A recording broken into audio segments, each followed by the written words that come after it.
This video will walk you through the quick launch basics of creating a new program in CurricUNET. For starters, you'll need to be logged in. If you're having trouble logging in, you should contact the OCC curriculum staff. Once you've logged in, select Build Programs from the left-hand navigation.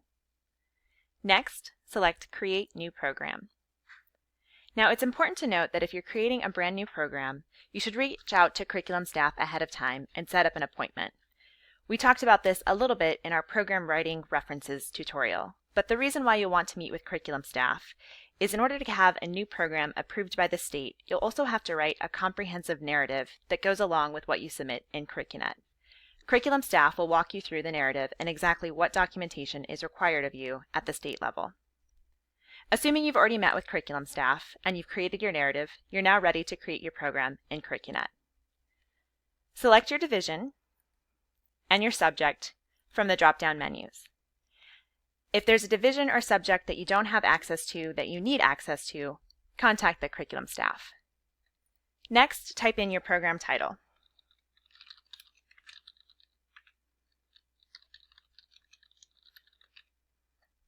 And select the type of program. The Associates in Arts for Transfer and Associates in Science for Transfer are specifically for the state-created ADT degrees. The Associate in Arts and the Associate in Science are for our local associate's degrees.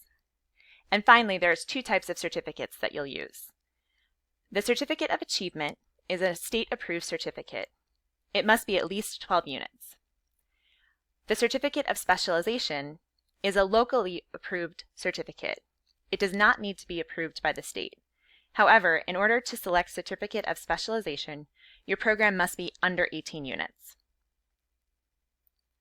Select your award type and then your program type. You'll see that there are two different paths. If you're submitting a CTE program, select the CTE selection. If it's not a CTE, go ahead and select New Program, Non-CTE. This simply routes the program to the appropriate approvals on the back end.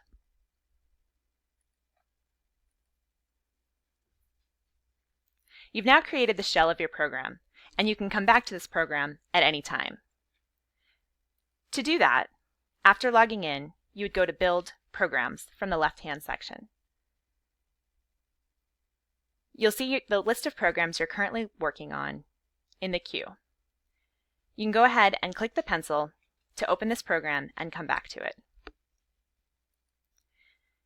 Next, you'll need to complete every item under the degree certificate checklist. Here in the cover, there's a couple of areas that you'll fill out. Don't worry about the banner code. That's something that curriculum staff will enter. Here in the justification, you'll need to put the rationale for the program. If it's an ADT, your rationale or justification will always be this sentence: compliance with SB 1440 for student transfer success.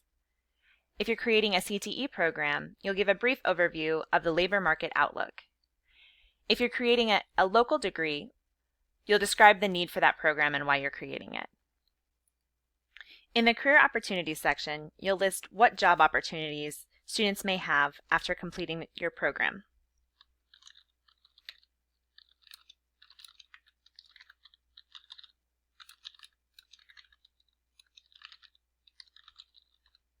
Finally, under Goals of Program, you'll select one of these three items. CTE is specifically for programs that have a vocational TOPS codes.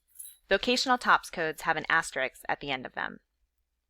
Transfer is specifically for ADT programs, and Other is for all local programs.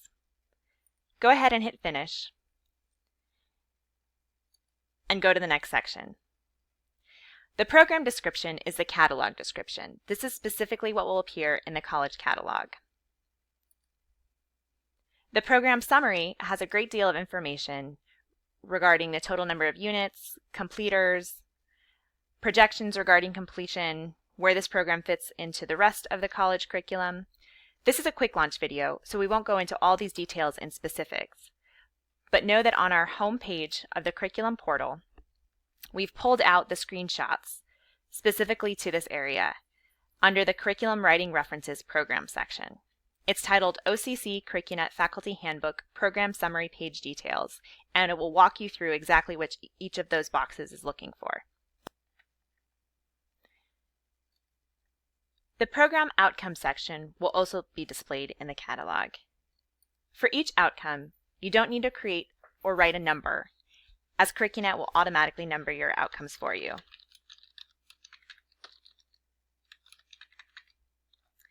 You don't need to put an assessment, but you do need to complete this section, so go ahead and put NA or a period. Click Add, and if you have a second assessment, go ahead and enter it now.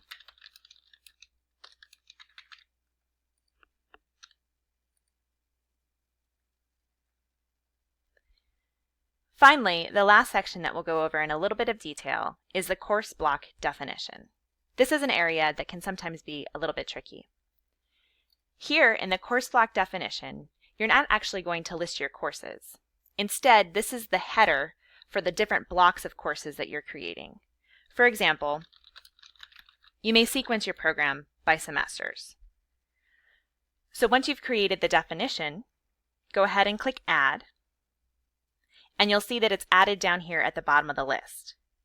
Now, once you'd like to go in and actually create your courses for that block, click the Courses button. Select the subject from the drop-down menu, and a list of courses in the system will populate.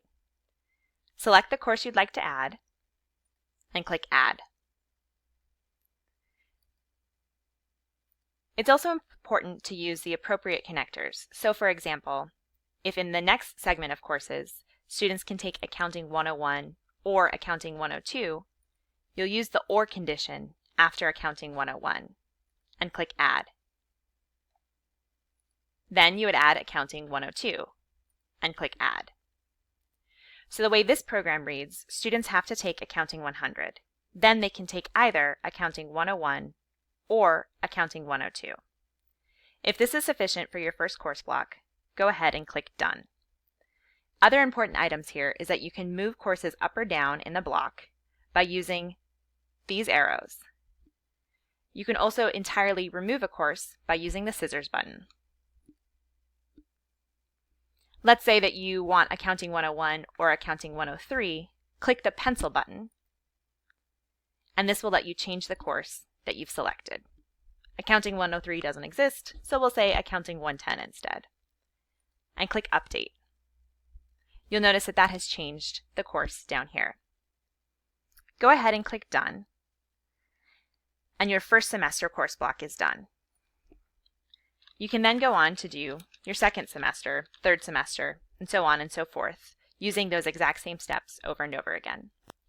You'll notice that as you define your course blocks, you have the option to have CurricUNET automatically do the math on that particular course block for you, or you can override the CurricUNET math and specify the number of units for that particular course block yourself. If you select this second button, you'll need to enter the range of units for that course block here in these two boxes. For accuracy, we recommend always selecting the default CurricUNET Math tool. Finally, if you'd like to see how your program is progressing, over here on the left-hand side of the screen, you can click the WR button. This will show you what your program currently looks like.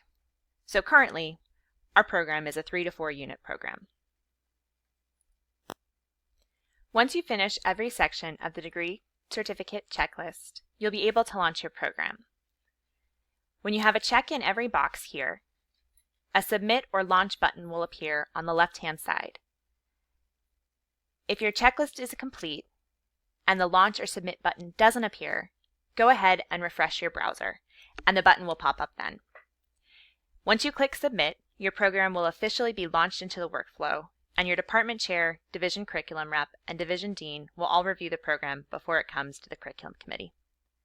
This concludes the quick launch video on starting a new program in CurricUNET.